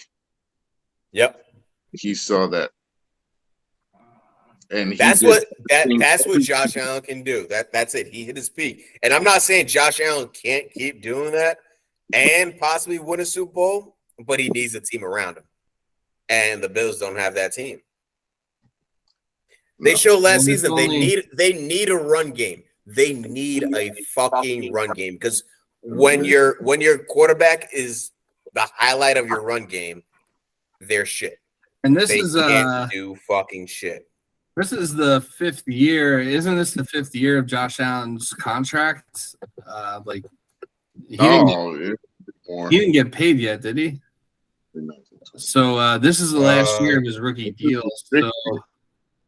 So, he signed a 6-year deal in 2021. Never mind. Yeah, I thought they paid him, but it's still going to be harder and harder to build around him, especially like with everyone else that they especially with everyone else that they have that they either have to pay or want to pay to keep this team in contention the way that they are. Like, I would say, I'd say they might be good for like one more year. I'd say they might be good for like one more year being a Super Bowl contender this year, and then I can see them falling off like afterwards. Like, I don't think that I don't think that I don't think the Bills are gonna like fall off a cliff this year, but like in the coming years, it could happen. But I do still think the Bills will be a force this year, and I expect both of our games to be close and to be dogfights against them. And I think that it'll be a dogfight. I don't know about that. I think all the way down to the wire for the AFC East. We'll have to see how they change up their offense because they can't keep running the same shit that they did last season. Last season, they were so successful in the first half of the season because Josh Allen was running the ball for like 100 yards every single game. Yeah, every single game. Keep that up because eventually even Josh Allen will get hurt eventually. Yeah, but people figured that out halfway through the season, and you saw his production drop because he just wasn't able to the run game wasn't there so that he couldn't make the pass game excel as he was in the first half of the season. That's it. Like I think that's an easy team to scheme against for the defense. Yeah, for our defense, I do. Yeah. Not for every defense. Yeah, no. Yeah, I think we do match up very well against the Bills defensively. And I think offensively, we were able to find ways to score on them with like Zach Wilson last year. So I'm confident that they could expose something in their defense to put up points against them with Aaron Rodgers. And you could have given us Brock Purdy last season, we would have beat the Bills twice. Yeah, we had Brock Purdy in that second game for sure. I don't think the Bills are that great. They should be. They definitely should be. I don't think they are. I really don't think they are. I wouldn't mind putting a bet on the fucking AFC East being Jets, Dolphins, Bills, Patriots. Oh, an exacta. So you'd say Jets first, Bills or Dolphins second. Third, Pats last. Oh yeah. I don't know when the Dolphins face the Bills. If Ramsey could get back, if he plays this fucking season, that would definitely help them. But I don't even think they need Ramsey to beat him. I think he'd be a sling fest, and the Dolphins would just simply control the ball more because their run game would be more efficient. But hey, granted, Josh Allen, he's a great quarterback. He's got to lead the Bills. That's not where you're going to win a Super Bowl. No. It's not. They don't have the team around you, and then now they got to pay you. Oh no! We said that they already kind of did pay him, but sure, they did pay him. Yeah, but that was like a couple of years ago, and even that deal could be due to if Josh Allen balls out, which he may or may not. So I'm sure he will. So this contract could either age like very poorly for the Bills, where if Josh Allen like ends up regressing, then they're going to be overpaying him. But it could also age very well in a sense where if he balls out, then they may even have to like redo the deal especially with all the continued influx of team TV money that comes in and the cap going up every year. Josh Allen could look around and say, hey, like, look at all these quarterbacks that I'm better than that are, like I'm the best. Getting paid. I'm allegedly the best quarterback not named Patrick Mahomes, and like all these other guys are making more than me. So like, what's up, Mr. Buffalo Bill? Yeah, imagine that's part of the reason why Daniel Jones got paid. Dabo was just like, yo, pay this man just to piss off the Bills. It seemed like at the time it seemed more like it was like pay this man just to piss off Lamar Jackson. Oh shit, yeah, at the time 100%. Lamar deserved to get paid well. And he is. He is. Shit. I think Lamar, I know I said this shit last season, and he should have fucking taken this step last season. But I'm going to say it again this season. He's going to take the step to being that more efficient passing fucking quarterback. Also, I think I said it last season before they lost fucking Hollywood Brown. But he's going to be a more efficient fucking passing quarterback where it's an elite Russell Wilson in his prime. That's what I've been waiting for fucking Lamar to do. I think he's going to fucking do it this season. I was hoping he did it last season. This season, he has to. He has the money. He has decent receivers around him. He has Mark Andrews. The run game is still going to be fucking injury prone. Oh, yeah, he's got OBJ. He's got OBJ definitely helps. Definitely helps. Mark Andrews should still be the number one target. And then the fucking rookie that still can't remember his fucking name. He should help them produce. But speaking about rookies, how do y'all think Bijan Robinson's gonna do this season? I think Bijan Robinson's gonna be sick. I think the Falcons are actually gonna have I think the Falcons are gonna have a good year. That they win the division. But I think Bijan Robinson's going to be very good. He's the favorite to win Offensive Rookie of the Year, and I mean, it's hard to argue against that right now. Someone else. I personally think Jackson Smith and Jigba is going to win Offensive Rookie of the Year, but no, I think Honey Bijan is going to tear it up down in hot Atlanta. He definitely should. I would love to see him fucking come out, start his rookie year with like damn near 1,000-yard rushing. But I think he'll eclipse it. If he stays healthy, I think he'll eclipse 1,000 yards because they're going to be giving him the ball a lot. Yeah, especially if Desmond Ritter's starting. Yeah, well, no faith. Desmond Ridder probably will start because him and Mariota. Desmond should get the start. They're going to give it to Desmond because Desmond took his starting job last year, and they have to see what they have with him. Like you already know what you have with Mariota, and with but Desmond Ritter's a bit of an unknown. He probably sucks, but you have to find out. You got to put him through the waters. Shit. Yeah, feed him to the sharks. Quarterback series on Netflix? I saw. I haven't watched that yet. I saw the first episode or two. It was pretty cool. I liked it. The whole thing. I saw it last weekend, I think.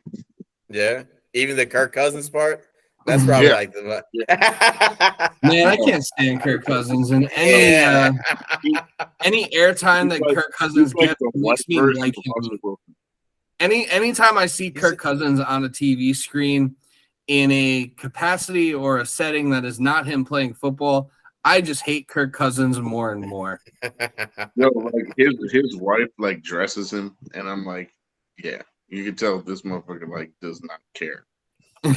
Yo, not gonna lie, I would love if I had a wife, 100% Kirk, pick out like, what the fuck I'm wearing. He sings I prayers wouldn't with care about that shit at all. He what? He says, "Oh yeah." I was like, oh, Wait, what did he say? Oh, Right. he prays with his children like every night before they go to sleep. I'm like, okay, yeah, I guess this is what we're dealing with here. Now I understand. We dodged the bullet by not signing him. It was it was a rough few years, with Sam Darnold and then Zach Wilson, but not getting Kirk Cousins and him using us for leverage was a blessing in disguise. Yeah, we might still be with Kirk Cousins mid like the Vikings. Exactly. I think even back then, I didn't want Kirk Cousins. I was never a fan of Kirk. I hated the fact that he started excelling with Thielen, and then Justin Jefferson came in. I'm like, this nigga is not that good. Even he is not. Yeah, he should be able to put up. He should be able to put up much better numbers than he does with a receiver like. Keeps getting good receivers, man. He can't do shit. No, and now he lost his run game. Are you kidding me? The Vikings are going to be ass. Well, I mean, yeah, I think the Vikings will definitely regress because they're 13-4. Their 13-4 record last year was very fluky. Their point differential was pretty bad, and they don't realize point towards them regressing too. And then now they lost Cook. I do think Alexander Madison is good. I do think Alexander Madison is good, and I could understand them wanting to go in that direction. But he's no Cook yet. He's no Dalvin Cook. Are you kidding me? Dalvin Cook is still crucial to that team. The fact that they're willing to get rid of him is so fucking stupid. Why don't we go back to the Vikings after all this? Oh man, I wouldn't be surprised, but that's we're just he's got to get out of there. Yeah, at this point he does. He's already out of there. He just needs to get. They don't realize his fucking value. They don't he's going back. He's got to move on. Move on. Come to the Jets. Yeah. Even if they offer him more money, come to the Jets. It's better for your career. You have a chance. You actually have a chance for a Super Bowl. This is what I think is going to happen. He's trying to play the field just like Conor McGovern did, realizing no one's going to pay him, and then they're going to sign him for a year for $5 million. Well, I think he's getting a year deal no matter what team he goes to. I think it's a 1 year deal. It'll be a 1 or 2 year deal. It might be like a fake. It might be like a fake 2 year deal. 2 year deal, yeah. You pay for 1 year and then the second year is optional. Yeah, I can see that as long as it doesn't hurt the cap. Yeah. Well, Aaron Rodgers. I mean, we didn't even talk about Aaron Rodgers and the historical contract restructure he did. He turned his 2 year, $110 million deal into a 2 year, $75 million deal. So he provided the Jets with $30 million in cap relief. And I think the cap relief and that'll especially come into play next year. I think it's only half of that for right now. Yeah. It's around 15 million right now. So they have 15 million cap space at the moment. Yeah. I mean, that's enough to so we can pay another. Yeah. You can pay Dalvin Cook and you could get somebody else. Yeah, you could get a safety, whatever you need. Yeah, I think that was for Quan and fucking Dalvin, but Quan now signed with the fucking Steelers. Yeah, and we're hoping Dalvin will sign with us. And you just know that those hoe ass Packer fans are so mad that Rodgers. Oh yeah. Oh. All the narratives they had about him being selfish or how this was gonna. Yeah. Or they're like, oh, just you wait. This guy's a dickhead. All right, well, I'm waiting. So far, it seems like you guys are the problem. And maybe Aaron Rodgers is actually a decent guy. who Yeah, actually we gave him what he wanted. We gave him what he wanted. But see here, that's the difference. Like you could tell he was just upset. All he asked was like, "Tell me what's going on." They didn't want to do that. Yeah.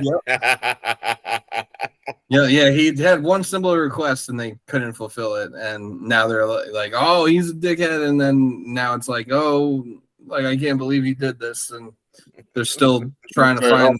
But you're the dickhead. Yeah, it was always you as a dickhead. I think the Packers are going to go like 4-13. I don't know. Jordan Love might be all right. Jordan Love, he might be all right. I think they win 6. I think they go 6-11 or 7-10. Personally, they shouldn't beat us. If they beat us, I'll be tight. I think they're going to be in last place in the NFC. I know we're not facing this season. My bad. I think last place in the AFC North. Yeah. Last. Is that a hot take? Yeah. Well, the AFC North. Who the fucking the Vikings, Lions and Bears. Oh my, and Lions. Maybe. Lions are definitely. Maybe not the Vikings. Maybe not the Vikings. Maybe the Vikings take that last, which would. Oh my god, that'd be wild. If the Vikings end up last in the AFC North, that's the only other team I think would end up last. I don't think the Bears will. I don't see and not the Lions. Not the Lions. No, they're not. Justin Jefferson's not going to have them in last place. Yo, that's what I'm saying. That's why it's wild. The Vikings would end up. That's the only team I can see ending up in last, other than the Packers. No, the Bears. Hello. No, because I think the Bears are gonna. I think the Bears are gonna do some work. I think the Bears are still cheeks. I think that's the worst division in football. I think it's going to be Vikings. No. The worst is the South. Fucking NFC South. Fucking doo doo. Cut this shit. I think the NFC shorts right here. Lions, Vikings, Bears, Packers. Oh my. Yeah, I actually think it's debatable though. I think that I think the NFC South will be more competitive than the NFC North. It may not be competitive in shittiness. Yeah, but it'll be closer. Like the Lions are gonna win. The Lions are gonna win the NFC North in like a landslide. The NFC South, I think, will be like a dogfight between the Saints and the Falcons, and maybe the Panthers will make some noise. And that's I think it'll be more. I think maybe. I think Bryce Young will be good. Everyone doubts the short quarterbacks, but they always seem to do good when they get doubted. Yeah, well, Kyler Murray. I was say Kyler Murray set them back. Kyler Murray set him back because he was playing too many video games. But as far as I know, Bryce Young, Alabama boy, Nick Saban doesn't let players leave their houses unless it's to play football. So I don't think he's going to have a video game problem. So I think he'll be good. But Kyler Murray.